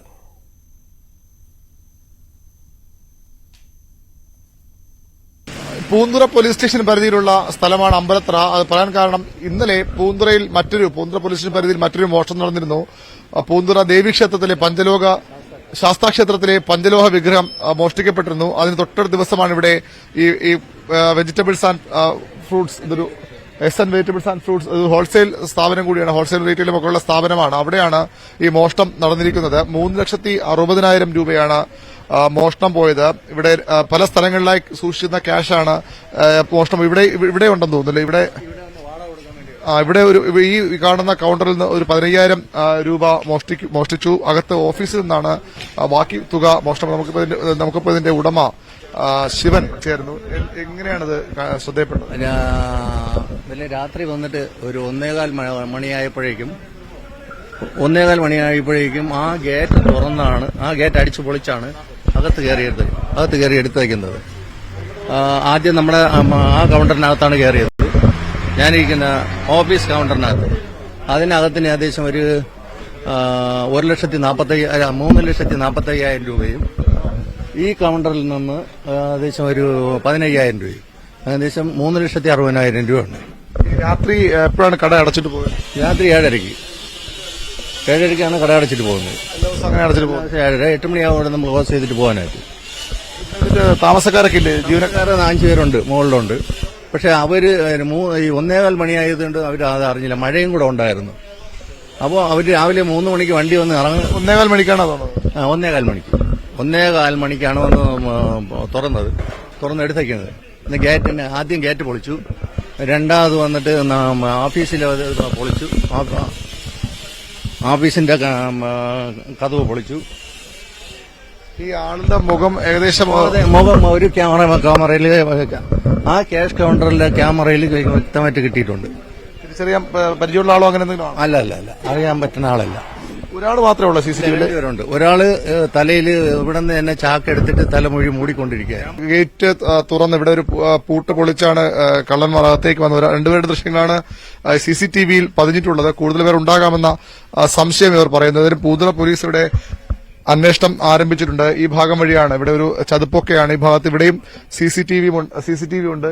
ഇതുവഴിയാണ് കള്ളന്മാർ വന്നത് എന്നാണ് ഇപ്പോൾ സംശയിക്കുന്നത്. ഒരു ഇടവഴിയാണ്. ആളുണ്ടെന്നറിയാം. അവര് എന്തെങ്കിലും വന്നു കഴിഞ്ഞാൽ അടിക്കാനായിട്ട് അവര് തന്നെ ഒരു പൈപ്പ് എടുത്ത് വെച്ചിട്ടുണ്ട്, ഒരു ഇരുമ്പ് പൈപ്പ്. ഈ ഭാഗത്ത് തന്നെ വെച്ചിട്ടുണ്ടോ? അത് ആ സൈഡിൽ ഇരിപ്പുണ്ട്. അതായത് ഇവർ ആയുധങ്ങൾ, ഇരുമ്പ് പൈപ്പും ഒക്കെ കയ്യിൽ കരുതിയിരുന്നു. ഇവിടെ ജീവനക്കാർ ഉണ്ട് എന്ന് അറിയാവുന്നതുകൊണ്ട് തന്നെ അവരാരെങ്കിലും വന്നാൽ നേരിടാൻ ഇത്തരത്തിൽ ഇവിടെ ഒരു ഇരുമ്പ് പൈപ്പും ഒക്കെ ഈ ഭാഗത്ത് ഇവർ വച്ചിട്ടുണ്ട്. ആ വഴിയെ വന്നു എന്ന സംശയമാണ് ഇപ്പോൾ ഇവർ പ്രകടിപ്പിക്കുന്നത്. ഈ ഭാഗത്ത് നടന്നു വന്ന് ഇതുവഴി വന്ന് പൂട്ടുപൊളിച്ചകത്തേക്ക് കയറുകയായിരുന്നു. ഇത് മുകളിലാണ് ജീവനക്കാർക്ക് താമസിക്കാനുള്ള താൽക്കാലിക സംവിധാനമുള്ളത്. അവർ 5 പേർ ഇവിടെ ഉണ്ടായിരുന്നു. മഴയായതുകൊണ്ട് തന്നെ അവർ അറിഞ്ഞില്ലെന്നാണ് ഇപ്പോൾ ഇവർ വ്യക്തമാക്കുന്നത്. അതിന് 3,60,000 രൂപ നഷ്ടപ്പെട്ടിരിക്കുന്നു. ഈ ഭാഗം വഴി കള്ളന്മാർ വന്ന് ഇവിടെ പൂട്ടുപൊളിച്ച് അകത്തേക്ക് കയറുകയായിരുന്നു. ഏറ്റവും ശ്രദ്ധിക്കേണ്ട കാര്യം, തുടർച്ചയായ 2ാം ദിവസമാണ് പൂന്തുറ പോലീസ് സ്റ്റേഷൻ പരിധിയിൽ മോഷണം നടക്കുന്നത്. പൂന്തുറ ശാസ്താക്ഷേത്രത്തിൽ നിന്ന് കഴിഞ്ഞ ദിവസം മിനിങ്ങാന്ന് രാത്രി പഞ്ചലോക വിഗ്രഹം മോഷ്ടിക്കപ്പെട്ടു. കള്ളന്മാർ ഇതുവഴി ചാടി രക്ഷപ്പെട്ടു എന്നാണ് ഇപ്പോൾ ഇവർ വ്യക്തമാക്കുന്നത്. ഒരു വന്നതും പോയതുമൊക്കെ ഇതുവഴി എന്നാണ് പറയുന്നത്. അതായത് ഇവിടെ ഒരു ഒരു കുറച്ച് സ്ഥലം ചതുപ്പാണ്, അവിടെ വെള്ളം കെട്ടിക്കിടക്കുന്നുണ്ട്. അതുവഴി വന്നു അകത്ത് കയറി മോഷ്ടിച്ചു പോയി എന്നാണ് ഇപ്പോൾ ഇവർ പറയുന്നത്. ഏതായാലും ഇവിടെ കൃത്യമായി സ്ഥലത്തിൽ പൈസ വച്ചിരിക്കുന്നുവെന്ന് വ്യക്തമായി അറിയാവുന്ന ആളുകൾ ഇന്നലെ ഇതിന്റെ ഉടമ ഇവിടെ വന്നിട്ടില്ല. അദ്ദേഹം സാധാരണ വന്നില്ലെങ്കിൽ അത്രയധികം പൈസ ഇവിടെ ഉണ്ടാകേണ്ടതല്ല. അദ്ദേഹം ആ പൈസ എടുത്തുകൊണ്ട് പോകേണ്ടതാണ്. ഈ ഓഫീസ് റൂം മുറിയിലാണ് എന്നാണ് പണം കൂടുതൽ നഷ്ടപ്പെട്ടിരിക്കുന്നത്. ഇവിടെ എത്ര രൂപ ഉണ്ടായിരുന്നു? 3,45,000 രൂപ. മുഴുവൻ ഇവിടെ നിന്നാണ് എടുത്തത്? ഇവിടെ നിന്നാണ് എല്ലാം നമ്മൾ എടുത്തിട്ടുള്ളത്. ഈ ഓഫീസ് റൂമിൽ എവിടെ ഇത് വെച്ചിരുന്ന ഡ്രോ ഉണ്ടോ? ഈ ഓഫീസ് റൂമിൽ സൂക്ഷിച്ചിരുന്ന പൈസയാണ് കൂടുതൽ നഷ്ടപ്പെട്ടത്. 3,45,000 രൂപ ഈ ഡ്രോ തുറന്ന് എടുത്തുകൊണ്ടുപോകുന്ന ദൃശ്യങ്ങളാണ് CCTVയിൽ വ്യക്തമായിരിക്കുന്നത്. ആ ഡ്രോ പോലീസ് നേരത്തെ ഇവിടെ പൂന്തുറ പോലീസ് സ്ഥലത്തെത്തി പ്രാഥമിക അന്വേഷണം ആരംഭിച്ചിട്ടുണ്ട്. ഏതായാലും തുടർച്ചയായ 2ാം ദിവസവും പൂന്തുറ പോലീസ് സ്റ്റേഷൻ പരിധിയിൽ മോഷണം നടക്കുന്നു എന്നുള്ളത് തന്നെയാണ് ആശങ്ക ഉണ്ടാക്കുന്നത്. മറ്റു വാർത്തയിലേക്ക്. ഡ്രൈവിംഗ് ടെസ്റ്റിന് പുതുക്കിയ മാർഗനിർദ്ദേശങ്ങളുമായി മോട്ടോർ വാഹന വകുപ്പ്. ഡ്രൈവിംഗ് പരിശീലനത്തിന് ഉപയോഗിക്കുന്ന വാഹനങ്ങളുടെ കാലപരിധി 18 നിന്ന് 22 വർഷമാക്കി ഉയർത്തി. അംഗീകൃത ഡ്രൈവിംഗ് ഇൻസ്ട്രക്ടർമാരുടെ സാന്നിധ്യം ഡ്രൈവിംഗ് പരിശീലന കേന്ദ്രങ്ങളിൽ വേണം. ഡ്രൈവിംഗ് ഇൻസ്ട്രക്ടർമാർ ടെസ്റ്റ് നടക്കുന്ന സ്ഥലങ്ങളിൽ വേണമെന്ന വ്യവസ്ഥയിലും ഉപാധികളോടെ ഇളവ് അനുവദിച്ചു. ഡാൻ കുര്യൻ ചേർന്ന്. ഡാൻ, പുതിയ ഗതാഗത മന്ത്രി വന്ന ശേഷം നിരവധിയായ പരിഷ്കാരങ്ങൾ ഈ മേഖലയിൽ കൊണ്ടുവരുന്നുണ്ട്. ഇപ്പോൾ എന്താണ് പുതിയ വിവരങ്ങൾ? രാജ്യത്ത് നീണ്ട പ്രതിഷേധങ്ങൾക്ക് ഒടുവിലാണ് ഇപ്പോൾ ഡ്രൈവിംഗ് ടെസ്റ്റിൽ വീണ്ടും പരിഷ്കാരങ്ങൾ നടപ്പിലാക്കാൻ ഗതാഗത വകുപ്പ് തയ്യാറായിരിക്കുന്നത്. അതിൽ ഏറ്റവും പ്രധാനപ്പെട്ട കാര്യം 18 വർഷം കാലപരിധിയുള്ള വാഹനങ്ങൾ മാത്രമേ ഡ്രൈവിംഗ് പരിശീലനത്തിന് ഉപയോഗിക്കാൻ പാടുള്ളൂ എന്നായിരുന്നു നിലനിന്നിരുന്ന നിബന്ധന. ആ നിബന്ധനയിൽ ഇളവ് അനുവദിച്ചിരിക്കുന്നു. 22 വർഷം വരെ പഴക്കമുള്ള വാഹനങ്ങൾ ഈ ഡ്രൈവിംഗ് പരിശീലനത്തിന് ഉപയോഗിക്കാം എന്നതാണ് പുതിയ വ്യവസ്ഥ. അതുതന്നെയാണ് ഏറ്റവും പ്രധാനപ്പെട്ട പ്രത്യേകതയായി എടുത്തു പറയേണ്ടതും. അതോടൊപ്പമാണ് ഈ ഡ്രൈവിംഗ് ടെസ്റ്റിന് ഇൻസ്ട്രക്ടർമാരുടെ സാന്നിധ്യം വേണമെന്ന വ്യവസ്ഥ. അത് വലിയ തരത്തിൽ വിമർശനങ്ങൾക്കും പ്രതിഷേധങ്ങൾക്കും വഴിവെച്ചിരുന്നു. ആ വ്യവസ്ഥയിലും ഇപ്പോൾ ഇളവ് വന്നിരിക്കുകയാണ്. അവിടെ അവർ എടുത്തു പറയുന്ന പ്രധാനപ്പെട്ട കാര്യം ഡ്രൈവിംഗ് പരിശീലന സമയത്ത് അംഗീകൃത ഇൻസ്ട്രക്ടർമാർ വേണം. അതിനപ്പുറത്തേക്ക് ഡ്രൈവിംഗ് ടെസ്റ്റ് നടക്കുന്ന സമയങ്ങളിൽ ഇൻസ്ട്രക്ടർമാർ വേണമെന്ന വ്യവസ്ഥയിൽ ഉപാധികളോടെ ഇപ്പോൾ ഇളവ് അനുവദിച്ചിരിക്കുകയാണ്. സ്വാഭാവികമായി അത് വലിയ തോതിൽ ഈ ഡ്രൈവിംഗ് സ്കൂൾ ഉടമകൾക്ക് ഗുണം ചെയ്യുന്ന തരത്തിലേക്ക്, അല്ലെങ്കിൽ അവരെ വിശ്വാസത്തിലെടുക്കുന്ന തരത്തിലേക്ക് ഇപ്പോൾ ഉണ്ടായിരിക്കുന്ന ഈ പരിഷ്കാരങ്ങൾ മാറുമെന്ന കാര്യത്തിൽ സംശയമൊന്നും വേണ്ട. എന്തായാലും മറ്റ് തൊഴിലാളി സംഘടനകൾ പുതിയ വ്യവസ്ഥകളോട് എങ്ങനെയായിരിക്കും പ്രതികരിക്കുക എന്ന കാര്യത്തിൽ ഒരു വ്യക്തത കൈവന്നിട്ടില്ല. പക്ഷേ അവർ സ്വാഗതം ചെയ്യാൻ തന്നെയാണ് സാധ്യതയെന്നാണ് പ്രാഥമികമായി മനസ്സിലാക്കാൻ കഴിയുന്നത്. ശരി.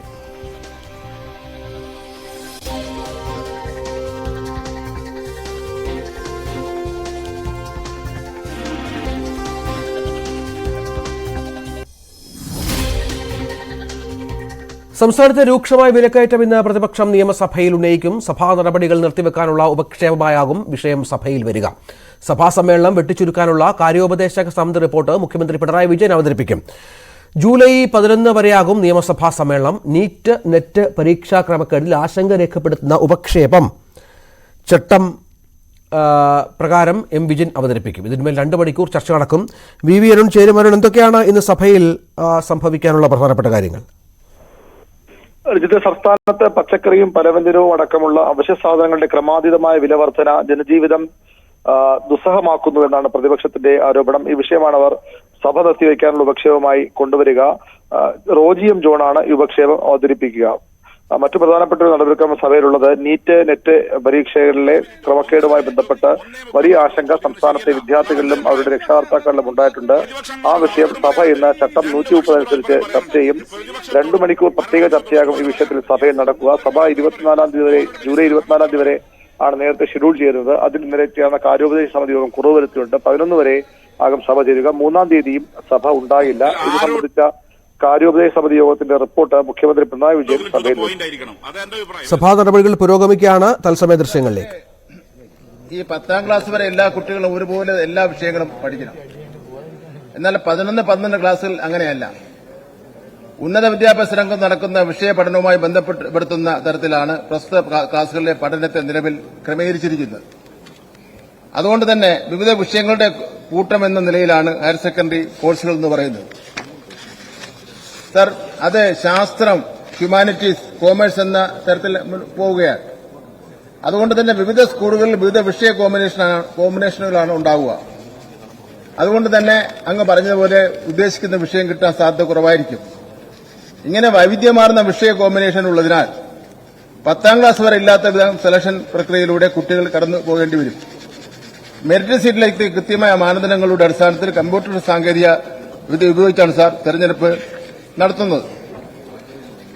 ആ കാര്യത്തിൽ നമുക്ക് ഇടപെടാൻ കഴിയാത്തതുകൊണ്ടാണ് കുട്ടികൾക്ക് ഇഷ്ടമുള്ള സ്കൂളിലും ഇഷ്ടമുള്ള വിഷയം കിട്ടാത്തത്. മാനദണ്ഡങ്ങൾ എന്താണെന്ന് പ്രോസ്പെക്ടസിനെ കൃത്യമായി പ്രസിദ്ധീകരിച്ചിട്ടുണ്ട്. എല്ലാ കോഴ്സുകളും അക്കാദമികമായി തുല്യ പ്രാധാന്യമാണുള്ളത്. ഏതെങ്കിലും ചില കോഴ്സുകളിലേക്ക് മാത്രം കാര്യങ്ങളെ പരിമിതപ്പെടുത്തുന്നത് ഒരു രാജ്യത്തിന്റെ വിവിധങ്ങളായ വികസന ആവശ്യങ്ങളുമായി പൊരുത്തപ്പെട്ടു പോകുന്നില്ല. അതിനാൽ കൃത്യമായ മാനദണ്ഡങ്ങളുടെ അടിസ്ഥാനത്തിലാണ് നമുക്ക് ഇതിന്റെ റാങ്ക് ലിസ്റ്റ് തയ്യാറാക്കുന്നത്. സർ, ഇതിൽ ഒരു കാര്യം കൂടെ പറയാം. ഓരോ വിദ്യാർത്ഥിയുടെയും weighted grade point average WGPA എന്ന് പറയും. അതാണ് പ്രവേശനത്തിന്റെ മാനദണ്ഡം. വിദ്യാർത്ഥിക്ക് SLCക്ക് പഠിച്ച സ്കൂളിൽ തന്നെ പ്രവേശനം ലഭിക്കുന്നതിനായി പഠിച്ച സ്കൂളിന് 2 ബോണസ് പോയിന്റ്, താമസിക്കുന്ന ലോക്കൽ ബോഡിയിൽ തന്നെയുള്ള സ്കൂളിൽ പ്രവേശനം ഉറപ്പാക്കുന്നതിനായി താമസിക്കുന്ന ലോക്കൽ ബോഡിയിലെ സ്കൂളിന് 2 ബോണസ് പോയിന്റ്.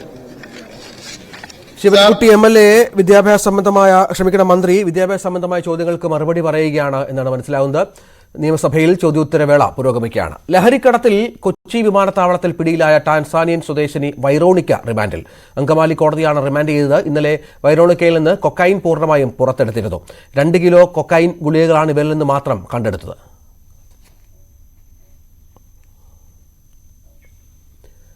നിയമവിരുദ്ധ ലഹരി വസ്തുക്കൾ ഉപയോഗിക്കുന്നവരാണെങ്കിൽ ഇനി കോഴിക്കോട്ടെ കച്ചവട സ്ഥാപനങ്ങളിലും വ്യവസായശാലകളിലും ജോലി കിട്ടില്ല. Calicut chamber of commerce and industries ആണ് അംഗസ്ഥാപനങ്ങളിൽ ലഹരി വിരുദ്ധ നടപടികൾ ശക്തമാക്കിയിരിക്കുന്നത്. തൊഴിലാളികളിൽ നിരവധി പേർ ലഹരിക്കടിമയായി. പലരുടെയും കുടുംബ ബന്ധങ്ങൾ താറുമാറായി. ചിലരുടെ ജീവൻ തന്നെ നഷ്ടമായി. സമൂഹത്തെ കാർന്നു തിന്നുന്ന ലഹരി ഉപയോഗം കച്ചവടത്തിനും വ്യവസായത്തിനും ഭീഷണിയായതോടെയാണ് കടുത്ത നടപടികളുമായി കാലിക്കറ്റ് ചേംബർ ഓഫ് കൊമേഴ്സ് രംഗത്തെത്തിയത്. ചേംബർ അംഗങ്ങൾക്കും ജോലിക്കാർക്കും വ്യാപാര സ്ഥാപനങ്ങൾക്കും ലഹരി വിരുദ്ധ മാർഗരേഖയും സത്യവാങ്മൂലവും നിർബന്ധമാക്കും. ലഹരിയുമായി ബന്ധപ്പെട്ട വിവരം ലഭിച്ചാൽ കച്ചവടക്കാരുടെ അംഗത്വം റദ്ദാക്കാൻ തീരുമാനിച്ചതായും ചേംബർ ഭാരവാഹികൾ വ്യക്തമാക്കി. Calicut chamber of commerce and industry ഒരു ടാസ്ക് ഫോഴ്സ് ഫോം ചെയ്തിട്ടുണ്ട്, anti drug task force.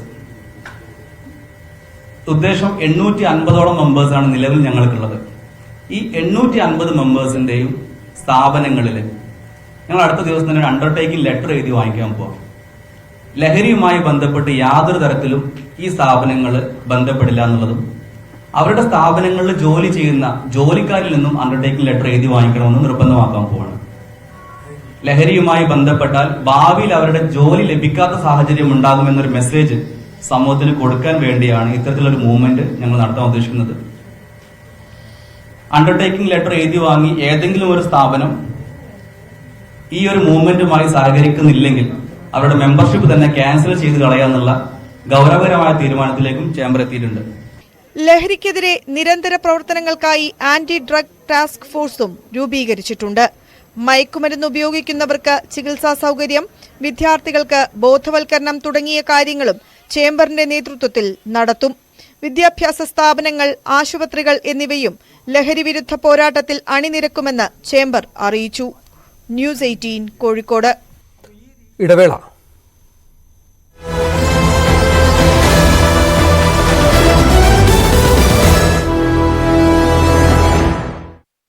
Lok Sabha speaker സ്ഥാനത്തേക്ക് ഇന്ന് തെരഞ്ഞെടുപ്പ് നടക്കുകയാണ്. NDA സ്ഥാനാർത്ഥി ഓം ബിർളയാണ്. ഇന്ത്യ സഖ്യത്തിനായി കൊടിക്കുന്നിൽ സുരേഷും മത്സരരംഗത്തിറങ്ങുന്നു. ഇന്നലെ തെരഞ്ഞെടുപ്പ് മാറ്റിവെക്കാൻ സമവായത്തിലൂടെ സ്പീക്കറെ തെരഞ്ഞെടുക്കാനുള്ള നീക്കങ്ങൾ സർക്കാരിന്റെ ഭാഗത്ത് നടക്കുന്നെങ്കിലും ഡെപ്യൂട്ടി സ്പീക്കർ സ്ഥാനത്ത് പ്രതിപക്ഷത്തിന് വേണമെന്ന ആവശ്യത്തിൽ ഇന്ത്യ സഖ്യം ഉറച്ചു നിൽക്കുകയായിരുന്നു. പക്ഷേ സർക്കാർ ഇത്തരം ഒരു ഉറപ്പ് നൽകാൻ തയ്യാറായില്ല. സർക്കാർ പറഞ്ഞിരുന്ന വാദം ആദ്യം സ്പീക്കറെ തെരഞ്ഞെടുത്ത് കഴിയട്ടെ, അതിനുശേഷം ഡെപ്യൂട്ടി സ്പീക്കറെ പ്രഖ്യാപിക്കാമെന്നാണ്. ഇത് ഇന്ത്യ സഖ്യം അംഗീകരിക്കുകയും ചെയ്തില്ല. തുടർന്ന് ഏതാണ്ട് 11:50 കൊടിക്കുന്നിൽ സുരേഷ് ഇത്തരത്തിൽ പേര് നിർദ്ദേശിച്ചുള്ള പ്രമേയത്തിന് പ്രതിപക്ഷം ഏതായാലും നോട്ടീസ് നൽകിയത്. ഇതോടുകൂടിയാണ് ഇന്ത്യ സഖ്യത്തിന് ഒപ്പം തന്നെ NDA സഖ്യം തമ്മിലുള്ള മത്സരത്തിന് വഴിയൊരുങ്ങുന്നത്. ഏതായാലും രഞ്ജിത്ത് സൂചിപ്പിച്ച പോലെ തന്നെ നിലവിലെ അംഗബലം അനുസരിച്ച് NDAക്ക് ഓം ബിർളയ്ക്ക് പ്രശ്നങ്ങളൊന്നും നിർത്താൻ ആക്ഷൻ ടെസ്സയുടെ ബോയിലോ ബോർഡ് ഏറ്റവും മികച്ചത്, ഏറ്റവും ഉറപ്പുള്ളത്. വാർത്താ ബുള്ളറ്റിൻ തുടരുകയാണ്. മംഗളൂരിനടുത്ത് ഉള്ളാളിൽ വീടിന് മുകളിൽ മതിൽ ഇടിഞ്ഞു വീണു. ഒരു കുടുംബത്തിലെ 4 പേർ മരിച്ചു. ഉള്ളാളിലെ റിഹാന മൻസിലിൽ യാസിർ, ഭാര്യ മറിയുമ, മക്കളായ റിഹാന, റിഫാൻ എന്നിവരാണ് മരിച്ചത്. KV ബൈജു ചേരുന്നു. ബൈജു, എന്താണ് സംഭവിച്ചത്? രഞ്ജിത്തെ, ഇന്നലെ രാത്രിയോട് കൂടിയാണ് ഈ ദാരുണമായ സംഭവം ഉണ്ടായത്. മംഗളൂരുവിനടുത്ത് ഉള്ളാളിലാണ് വീടിന് മുകളിൽ മതിലിടിഞ്ഞു വീണ് ഒരു കുടുംബത്തിലെ 4 പേർ മരിച്ചത്. ഉള്ളാളിലെ റിഹാന മൻസിൽ യാസിർ, ഭാര്യ മറിയുമ്മ, മക്കളായ റിഹാന, റിഫാൻ എന്നിവരാണ് മരിച്ചത്. ഇന്നലെ രാത്രി ഭക്ഷണം കഴിച്ച് ഇവർ ഉറങ്ങിയതായിരുന്നു.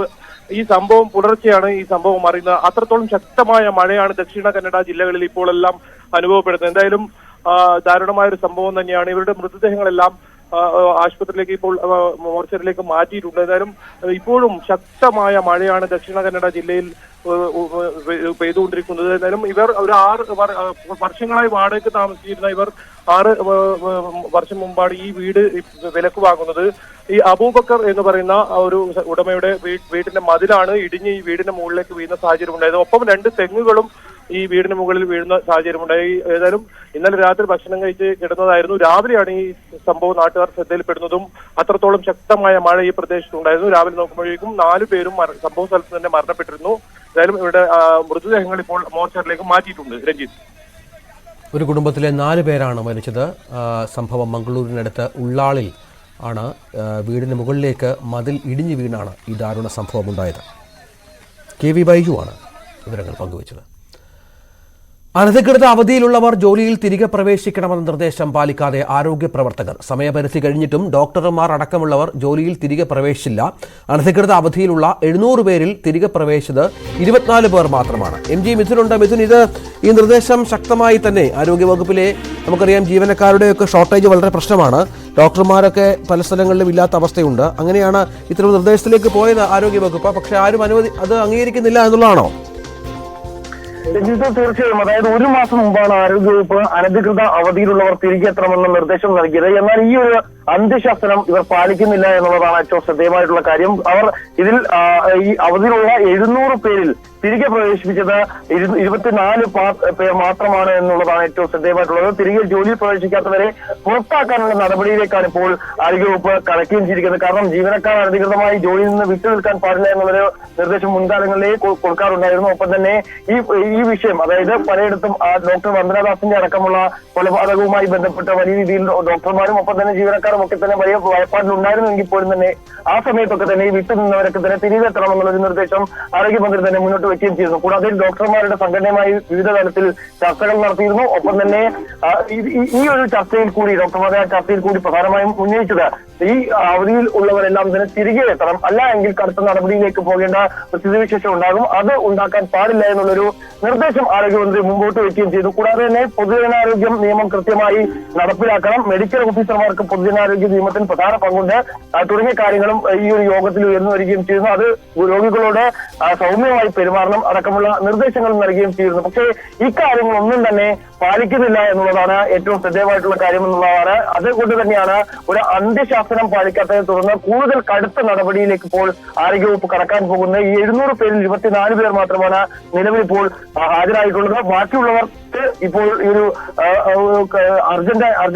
അർജന്റായിട്ട് തന്നെ അവർ ഡ്യൂട്ടിയിലേക്ക് പ്രവേശിക്കണമെന്ന് നിർദ്ദേശം നൽകിയിട്ടുണ്ട്. അത് പാലിക്കില്ല എങ്കിൽ അവർക്കെതിരെ കടുത്ത നടപടികൾ, അതായത് സർവീസിൽ നിന്നടക്കം പിരിച്ചുവിടുന്ന അടക്കമുള്ള നടപടിയിലേക്ക് ഇപ്പോൾ കടക്കാനാണ് ആരോഗ്യവകുപ്പിന്റെ തീരുമാനം. ശരി, MG മിഥുൻ വിവരങ്ങൾ പങ്കുവച്ചു.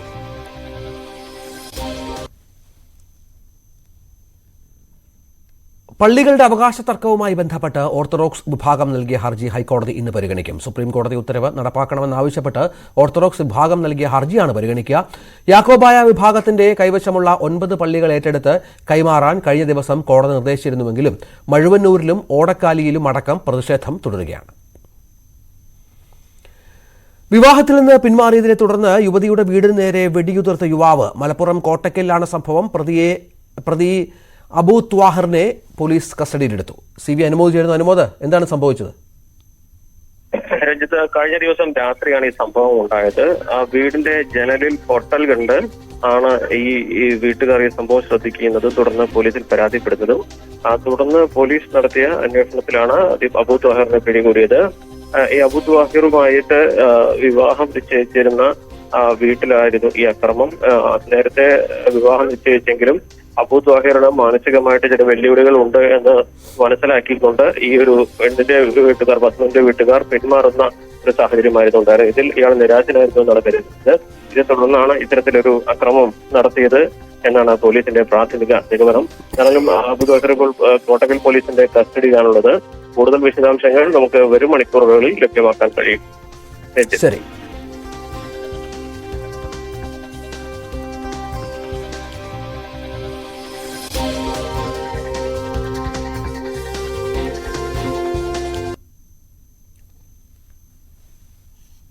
അട്ടപ്പാടിയിൽ അരിവാൾ രോഗിയായ ആദിവാസി പെൺകുട്ടി മരിച്ചു. വടക്കോട്ടുതറ സ്വദേശി അമൃത ലക്ഷ്മിയാണ് മരിച്ചത്. രാവിലെ കോട്ടത്തറ ട്രൈബൽ ആശുപത്രിയിലേക്ക് കൊണ്ടുവരുന്ന വഴിയായിരുന്നു മരണം. വിനേഷ് കുമാർ ചേരുന്നു. വിനേഷ്, അരിവാൾ രോഗം വീണ്ടും റിപ്പോർട്ട് ചെയ്യപ്പെടുകയാണോ അട്ടപ്പാടിയിൽ? രഞ്ജിത്ത്, കഴിഞ്ഞ 2 മാസത്തിനിടയിൽ നടക്കുന്ന 3ാമത്തെ മരണമാണിത്.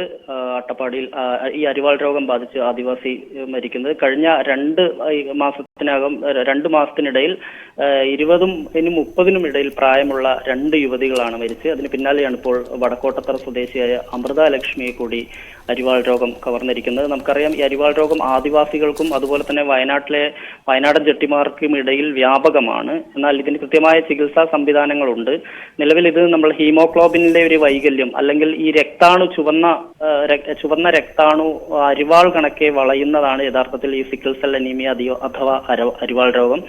ഇത് രക്തക്കുഴലിലൂടെ സാധാരണ രക്താണുവിന് പോകുന്നത് പോലെ തന്നെ ഇതിന് പോകാൻ കഴിയില്ല. അതുകൊണ്ട് തന്നെ അതാണ് പലപ്പോഴും മരണത്തിലേക്ക് എത്തുന്നത്. എന്തായാലും കൈകാൽ വിളർച്ച, അതുപോലെ തന്നെ കൈകാലിന് കടുത്ത വേദന, ദേഹമാസകലം ഉണ്ടാകുന്ന കടുത്ത വേദന ഉൾപ്പെടെയാണ് ഇതിന്റെ ലക്ഷണങ്ങൾ. എന്തായാലും ഒരു 5-6 മാസത്തിനകം തന്നെ കടുത്ത വേദന ഇക്കാര്യത്തിൽ ഉണ്ടാവും എന്ന് തന്നെയാണ് ആരോഗ്യ വിദഗ്ധർ ഉൾപ്പെടെ പറയുന്നത്. എന്തായാലും അട്ടപ്പാടിയിൽ നമുക്കറിയാം, അട്ടപ്പാടിയുടെ അവസ്ഥ വളരെ പരിതാപകരമാണ്. കാരണം ശിശുമരണ നിരക്ക് വർദ്ധിച്ചു വരുന്നു, ശിശു നിരക്ക് വർദ്ധിച്ചു വരുന്നു. ഇങ്ങനെയുള്ള പ്രശ്നങ്ങളെല്ലാം തന്നെ നേരിടുന്ന ഒരു സ്ഥലം കൂടിയാണ് അട്ടപ്പാടി. ഇവിടെയാണ് ഇപ്പോൾ ചെറിയൊരു ഇടവേളയ്ക്ക് ശേഷം വീണ്ടും ഈ അരിവാൾ രോഗം ബാധിച്ച് ആദിവാസികൾ മരിക്കുന്ന ഒരു സംഭവം എത്തിയിരിക്കുന്നത്. എന്തായാലും കോട്ടത്തറ ട്രൈബൽ ആശുപത്രിയിൽ മാത്രമാണ് ഇതിന്റെ ഒരു പ്രാഥമിക ചികിത്സാ സംവിധാനങ്ങളുള്ളത്. പക്ഷേ ഇത് അത്ര ഫലപ്രദമല്ല എന്ന് തന്നെ പറയേണ്ടിയിരിക്കുന്നു. കാരണം ഇതിന് വിദഗ്ധ ചികിത്സ ലഭിക്കണമെങ്കിൽ അട്ടപ്പാടി ചുരമിറങ്ങണം, അല്ലെങ്കിൽ കോയമ്പത്തൂരിലേക്ക് പോകേണ്ട ഒരു അവസ്ഥയുണ്ട്. എന്തായാലും ഇതിപ്പോൾ ഈ 2 മാസത്തിന് ഇടെ നടന്നിരിക്കുന്ന 3ാമത്തെ മരണം എന്നുള്ള രീതിയിൽ ഇത് അതീവ ദുഃഖകരമായ കാര്യമായി തന്നെയാണ് നമുക്ക് പറയാൻ കഴിയുകയുള്ളൂ. രഞ്ജിത്ത്, ശരി.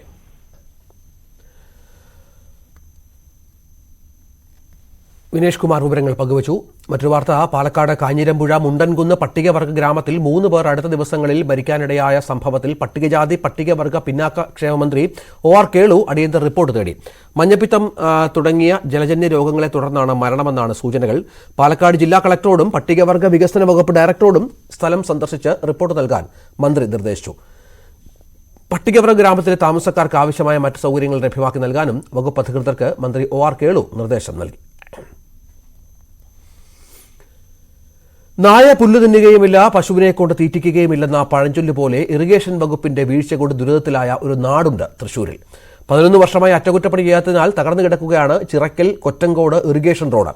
റോഡ് പുനർനിർമ്മിക്കാനോ PWDക്കോ പഞ്ചായത്തിനോ വിട്ടു നൽകാനോ ഇറിഗേഷൻ വകുപ്പ് തയ്യാറുമല്ല. ഇതോടെ യാത്രാ ദുരിതത്തിലായിരിക്കുകയാണ് നാട്ടുകാർ.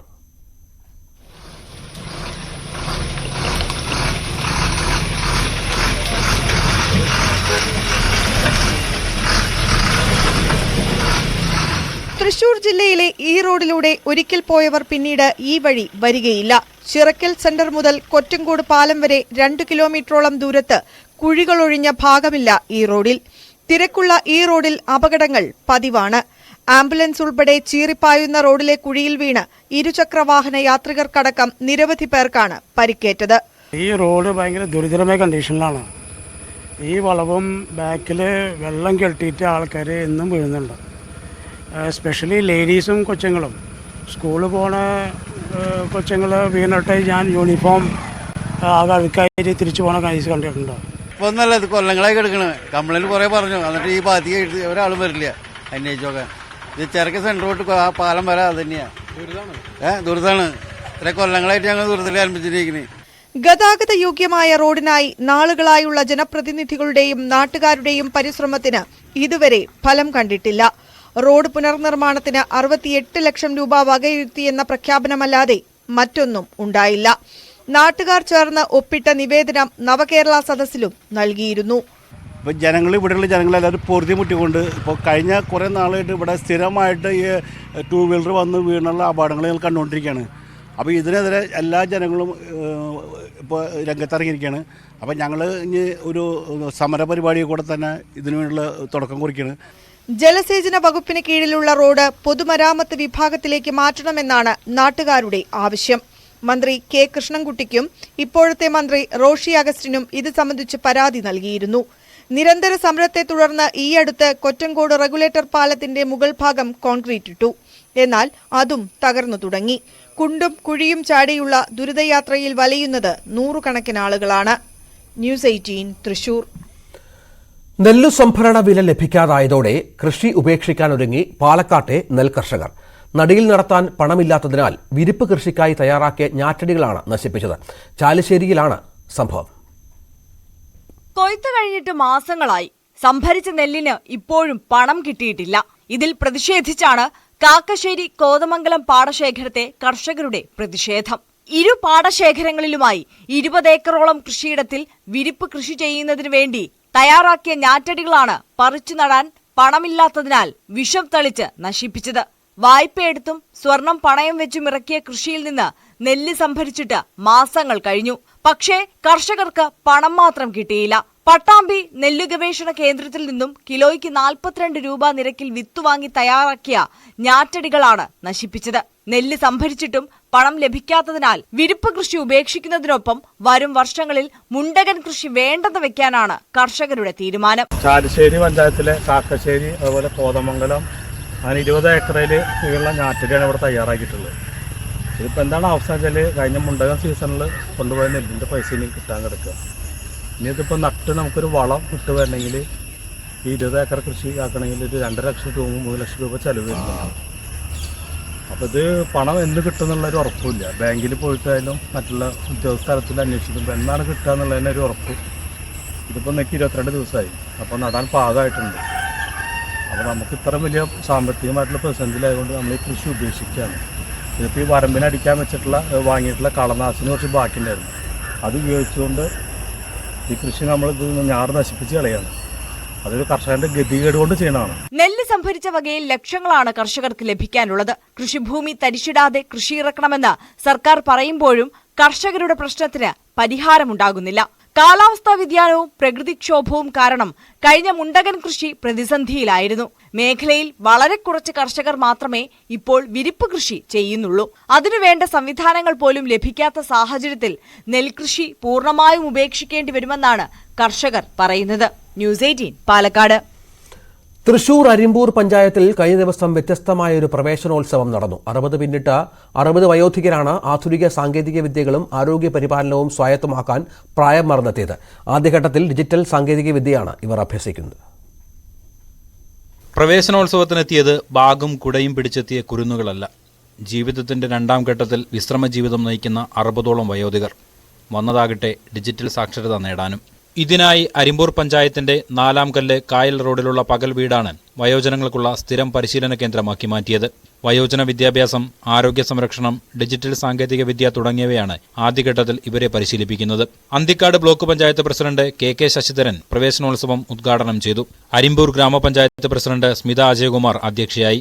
ആസൂത്രണ സമിതി ഉപാധ്യക്ഷൻ VK ഉണ്ണികൃഷ്ണൻ, പരിശീലന കേന്ദ്രം കൺവീനർ TK രാമകൃഷ്ണൻ എന്നിവരുടെ നേതൃത്വത്തിലാണ് പ്രവർത്തനങ്ങൾ ഏകോപിപ്പിക്കുന്നത്. അരിമ്പൂർ ഗ്രാമപഞ്ചായത്തിൽ പകൽ വീട് സംവിധാനത്തിനെ പരിവർത്തനപ്പെടുത്തിക്കൊണ്ട് വയോ സൗഹൃദ റിസോഴ്സ് സെന്റർ എന്നുള്ള രീതിയിലേക്ക് പ്രവർത്തനങ്ങൾ ആരംഭിച്ചിരിക്കുകയാണ്. പ്രവേശനോത്സവം ഇന്ന് നടക്കുകയുണ്ടായി. നമ്മൾ ആഗ്രഹിക്കുന്നത് ഈ മേഖലയിൽ പ്രവർത്തിക്കുന്ന എല്ലാ പ്രവർത്തകർക്കും ആവശ്യമായ പരിശീലനവും സ്കിൽ ഡെവലപ്മെന്റും ഉറപ്പുവരുത്തുക എന്നതാണ്. വിവിധ ഘട്ടങ്ങളായി ഇവിടെ പ്രവർത്തിച്ചുകൊണ്ടിരിക്കുന്ന വയോ ക്ലബിലെ പ്രവർത്തകർക്കാണ് നമ്മൾ പരിശീലനം നൽകുന്നത്. അതോടൊപ്പം തന്നെ പുത്തൻ ആശയങ്ങൾ കൂട്ടിച്ചേർക്കുന്നതിന്റെ ഭാഗമായി നല്ല വിദഗ്ധരുമായിട്ടുള്ള ക്ലാസുകളും ഉദ്ദേശിക്കുന്നുണ്ട്. വയോ സെന്റർ, റിസോഴ്സ് സെന്റർ പ്രവർത്തനം ആരംഭിച്ചു കഴിഞ്ഞു. പഞ്ചായത്തിന്റെ കീഴിൽ 34 വയോജന ക്ലബ്ബുകളും കുടുംബശ്രീ അയൽക്കൂട്ടങ്ങളിലായി 202 വയോജന ക്ലബ്ബുകളും നിലവിൽ പ്രവർത്തിക്കുന്നുണ്ട്. ഇവിടെ നിന്നുള്ളവർക്കാണ് ഈ കേന്ദ്രത്തിൽ പരിശീലനം നൽകുന്നത്. ന്യൂസ് 18 തൃശൂർ.